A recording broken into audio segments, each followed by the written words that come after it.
अस्सलाम वालेकुम नाज़रीन, मैं हूं मरीम खान और आप देख रहे हैं पाक न्यूज टीवी। खबर शामिल करते हैं रावलपिंडी से। हमारे नुमाइंदे मजहर हुसैन की रिपोर्ट के मुताबिक बानी पीटीआई की बहन अलीमा खान का कहना है कि बानी पीटीआई का कहना है कि डील करके नहीं निकलूंगा। रावलपिंडी में अडयाला जेल के बाहर मीडिया से गुफ्तगू करते हुए कहा कि बानी पीटीआई पूछ रहे हैं 1.5 साल जेल काटी, फिर क्या जरूरत है कि डील करके निकलूं। अलीमा खान का कहना है कि बानी पीटीआई कहते हैं जब मेरे केस खत्म हो गए हैं तो इस नहज पर डील नहीं कर रहा, अपने केसेस का सामना करूंगा।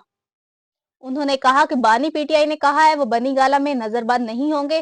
पार्टी छोड़ने वालों के केसेस कैसे माफ कर दिए गए। बानी पीटीआई की बहन का कहना है कि बानी पीटीआई ने कहा 9 मई की साजिश पहले से की गई थी, पार्टी को क्रश करना था। 26 नवंबर और 9 मई पर जुडिशल कमीशन बनाने के मुतालबात दोहराए हैं।